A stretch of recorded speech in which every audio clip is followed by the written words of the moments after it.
Hi, and welcome back to Fan the Flame Dates. On this date, we're going to look at the issues that take place during the comfortable season of life, the years 11 to 25 in marriage. And one of the big things that takes place there is the empty nest. The empty nest is when we've done our job parenting our kids and they decide to leave home, and all of a sudden Karen and I are looking at each other saying, okay, who are you and what are we going to do now? So we're going to look at, in this date specifically, about rebuilding our identity as individuals and as a couple. So the question we want to answer here is, how do we rebuild or how do we redefine our identities? Who are we? And we've just done 25 years of marriage together. So, you know, Karen's not the same Karen she was when I married her. I'm not the same guy I was when you married me. We have 25 years of life experience. God's brought things into our life, you know, challenges as being husbands, being wives, as our careers, parenting.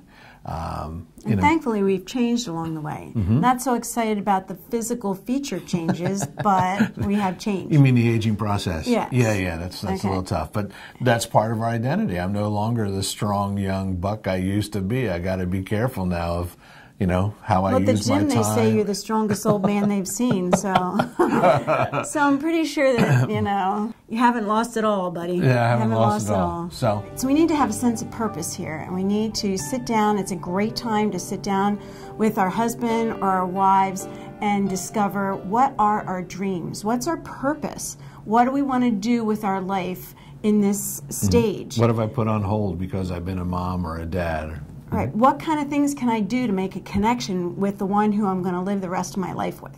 So Karen and I dealt with this issue in our own marriage. I mean, I alluded to the fact that Karen was a school teacher, and in her circles, I was always Karen's husband. And I had my career at the college and in church, and Karen was always Bruce's wife. And then we were Ryan and Ross's parents, and each of them were involved in activities that we ran after them and loved doing that, loved being a part of their lives, and invested all that we had in a way of time, energy, emotion, and money into helping them succeed as children, young men, and then launching into their own careers. We invested so much into our kids.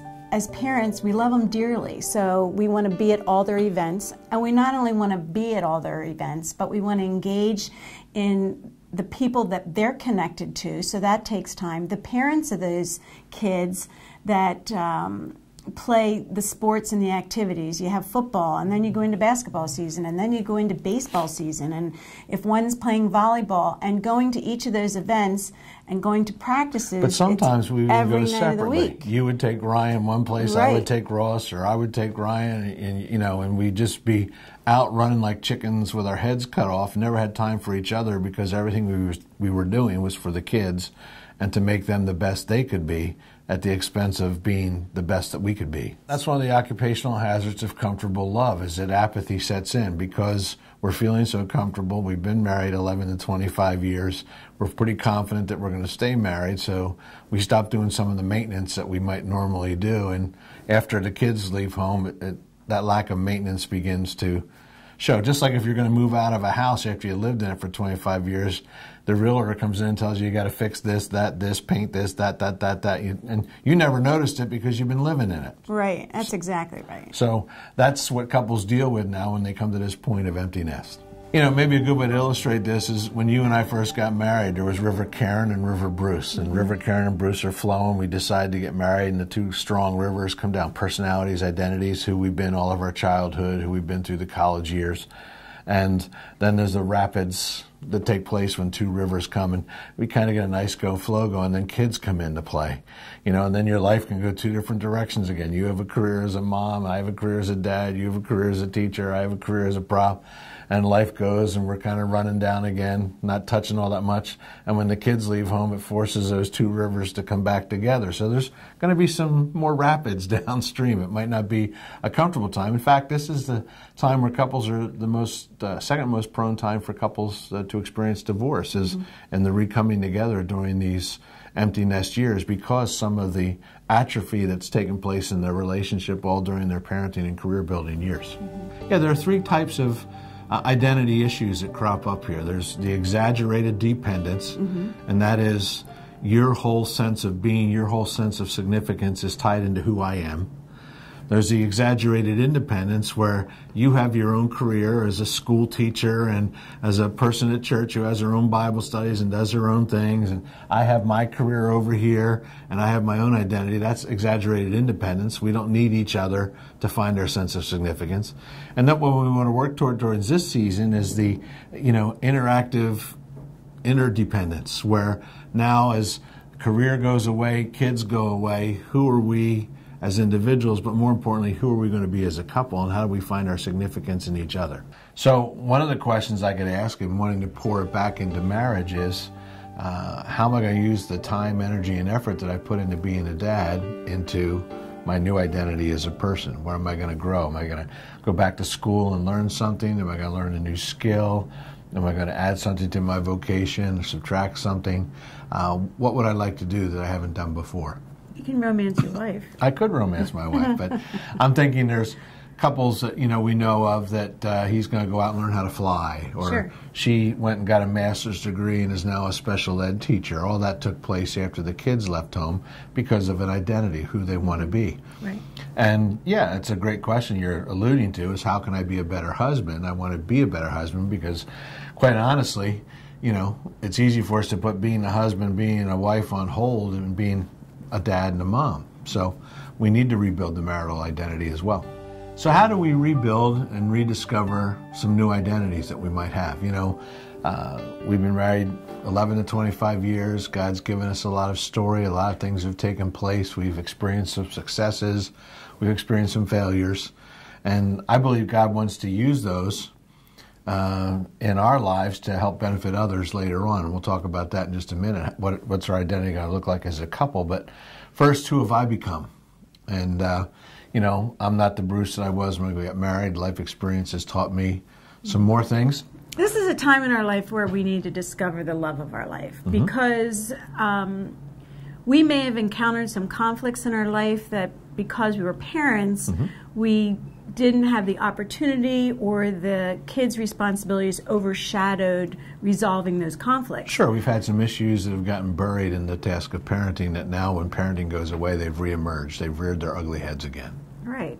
And also, or even if we didn't have specific conflicts that we need to resolve, we've just kind of grown apart. We've changed. We've developed interest in things, and now we need to reconnect. What are our similarities? What do we have the same passion to do? How can we do life together? Now, I don't mean stick together like glue, because we're still individuals, but what are the common areas that we want to embrace together as we pursue our golden years? Well, I think that's a good question. What is it that God's doing in our life now? How's God using us? What's the passion of your life? I mean, we've worked through this. I mean, your passion is that, people come to Christ. You want to see them establish a relationship with God. My passion is teaching. And we've looked for how they can intersect, and that helps us find the ministry that we're involved in terms of you being able to use your gift, my being able to use my gift, which is another part of our identity. How's God gifted us spiritually? And how can we use that now in our marriages? And how can we also use the story that God's given us, that we've talked about, that He's allowed us to have those experiences. And Paul says in 2 Corinthians chapter 1, verse 3, that God allows us to experience things so that we can share them, with others who are going through the similar things and circumstances. So, and encourage them in their walk and in their journey. And that might help us begin to form our identity. But the other thing is sometimes we've stopped being husbands and wives during parenting. We've done the mom and dad thing well. We get the gold medal for that. But then we get to the marital piece and we're looking at each other and we've forgotten how to date, we've forgotten how to flirt, we've forgotten how to connect, we've forgotten how to share on an emotional level.